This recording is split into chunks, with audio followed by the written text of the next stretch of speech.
Hello folks, welcome back to the Edupedia world, and I am Abhinay Gupta. We are continuing with the standards on auditing, and the standard of auditing under consideration for today's lecture is SA 265, communicating deficiencies in internal control to those charged with governance and the management. Right? So by the name, what do you basically understand? That this essay focuses on only the communication. And communication of what? Communication of the deficiencies in the internal control that has been applied by the management. Right? So the management has applied the internal control, the auditor has checked them. And then the auditor found that there are certain deficiencies in the internal control. And that deficiencies, according to him, should be communicated to the TCWG and the management. Right? So this essay on the entirety deals with communicating those deficiencies in the internal control that the auditor has found while performing the audit, right? And he'll communicate this to the TCWG and the management, right? So basically we need to understand the scope and the objective. So I think you have already understood with the name and with the description that what is supposed to be the objective of this essay. Right? So we'll give a bare reading of the text as provided by the institute in the study material. Right? So the objective of this essay is to communicate appropriately to those charged with governance and management the deficiencies in internal control that the auditor has identified during the audit and that in the auditor's professional judgment are of the sufficient importance to merit their respective attention. Right? So exactly the same meaning that we have discussed. So do you understand what this essay means to say and what is the objective of this essay? Right? So we'll see how the requirements will be fulfilled, right? And what are the other definitions that are provided by this essay. But before that, we have a little more to discuss about the scope. So basically the objective is to communicate the deficiencies in the internal control. That is what you have understood so far, right? But this essay nowhere adds on an additional responsibility on the auditor, right? That he has to understand the internal control which has been implemented by the management, right? Or he has to design the process to find out those deficiencies in the internal control, right? And neither does it say that the auditor is responsible for performing the test of control, right? The compliance procedure to check the internal control, its existence and its effectiveness. Right? So there is nowhere in this essay that the responsibility of auditor for such considerations is fixed. Right? But if you understand, then in order to find out the deficiencies in the internal control, the auditor has to perform those functions. Right? If he wants to obtain the deficiencies, like these are not the part of this standard. Right? They will be covered in other standards like SA 300, 315, 330. Right? Those SA will basically contain all the provisions that are related to the internal control. Right? But this SA 265 actually lays down the responsibility post the implementation of those controls, post the implementation of those responsibilities of the auditor. Right? So in order to be able to find out the deficiencies in the internal control, the auditor primarily has to understand the internal control that the management or the TCWG has implied or applied in the entity. So he is responsible to obtain the understanding, but that is not a requirement of this essay. Right?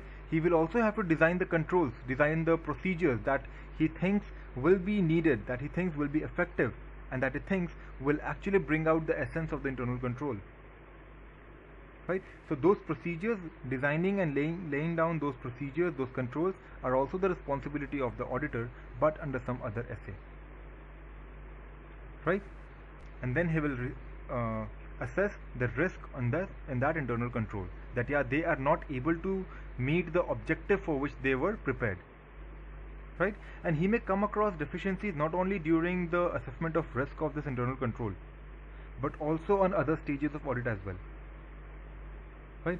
So basically the scope and the objective of SA 265 is to lay down the guidelines to the auditor, right, that will assist him to analyze or to make a judgment as to which deficiencies are required to be communicated, right? Because if you talk about the objective, then over here if you see, we're talking about the professional judgment, right? That he will have to apply his professional judgment and see which are the deficiencies which are sufficient importance to merit their respective attention, the attention of the management and the TCWG, right?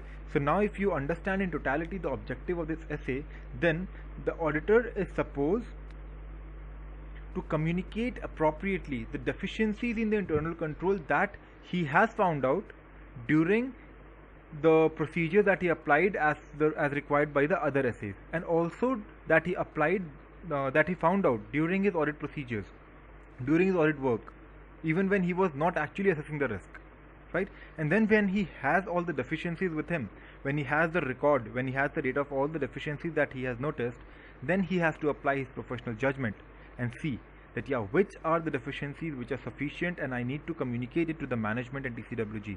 I need to draw their attention to this deficiency because they will hamper the financial statement, the preparation of financial statement, right? They will hamper the credibility of the financial statement. So they need to be identified, they need to be reassessed, they need to be redesigned, and they need to be applied in an appropriate manner, right? So as to reduce the risk of material misstatement. So this in entirety is the overall audit, overall objective of this standard, right? Do you get the point? So basically when you get to write the objective, and if you don't have a lot of marks for that and the time is short, you just write that we have to find we have to communicate the deficiencies that we have found out during the audit to TCWG and management, right? But if you consider that the objective itself contains a lot of marks, then you will have to explain beyond, right? You'll have to talk about the professional judgment, you will have to talk about the procedures that he is following, right? Next we move on to see certain definitions. So these are the two definitions that have been provided in the essay as per the study material of the institute, right? If you can refer to that, I have straight away quoted the entire text of the study material. So the first definition that we have under consideration is deficiency in the internal control. So what do you mean by a deficiency in the internal control? A deficiency means the internal control is not effective, right? That it is not giving out the end result for which it was designed, for which it was implemented, right? So over here it talks about the control is designed, a control is designed, implemented or operated in such a way that it is unable to prevent or detect and correct the misstatement in the financial statement on timely basis, right? That means the entire objective of forming that internal control goes for a toss. It's a flop, right?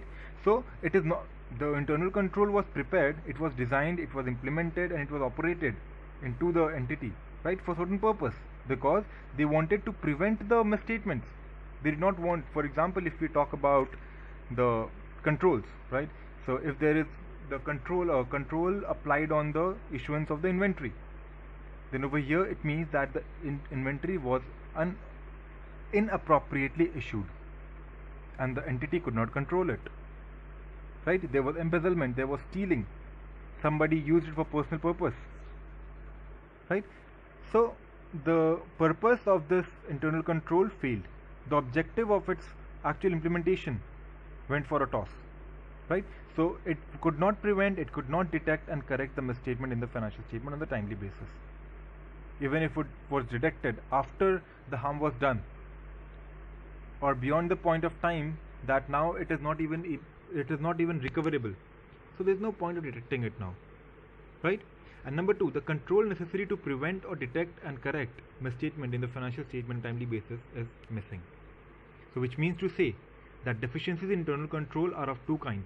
One, that the control are available but they are not effective. Two, that they are not available at all, right? This is the meaning of the deficiencies in the internal control. Available but not effective, they are not solving the purpose for which they were implemented, right? And two, there are no controls on certain specified areas, and that is the deficiency. That area required the control, that area required the merit of the management and the TCWG, it merits their attention, It was an important area, but there is no internal control on that area, right? Going back to the definition, the second definition that we have is a significant deficiency in the internal control. So that was deficiency, and now we talk about out of those deficiencies which are the significant deficiencies. So a deficiency or combination of deficiencies in internal control that in the auditor's professional judgment is of the sufficient importance to merit the attention of those charged with governance. Right? That means they mean, as we talked about it, that when the auditor is performing the task, when he is understanding the internal control, when he is designing controls, he is designing procedures, right, to follow or to provide his compliance procedures, right, and when he is assessing the risk, he comes across a lot of internal control deficiencies, and there are other deficiencies also that he may have understood during other audit procedures, right? But not all deficiencies are material, not all deficiencies are very important. There are certain deficiencies which, even if they continue to be a deficiency, it will not have any threat on the financial reporting. But others, either in isolation or in combination, right, if they are material, if they have a material impact on the financial reporting, if the auditor thinks that no, these would merit the attention of the TCWG and the management, then he needs to convey those deficiencies to the TCWG and the management, and those deficiencies are actually considered as significant deficiencies in the internal control. Right? Now, do you get the difference? Do you get the point of what we're talking about? Right? Let's then move on to the requirements. Right? So when we talk about requirements, then we basically have four kinds of requirements. 1. Identify the deficiencies. 2. What are the indicators that would signify the deficiency? 3. How would you communicate the deficiency? And at last, what would be the content of a written communication? Right? So let us see these points in detail. First is the identification of deficiencies in the internal control. Next is indicators of significant deficiencies. Then we have communication of deficiencies of internal control, and at last the content of written communication. Right? So we will have to get into a little discussion on these four topics, and that will consume some time. So it would be justifiable if we take these topics up in the consecutive lecture, right, in the subsequent lecture. So until then, this is Abhinay Gupta signing off. Stay tuned. We'll be covering up those remaining points in the very short lecture in the next class, right? And this essay, the small essay, will be wound up, right? So thank you. Bye-bye.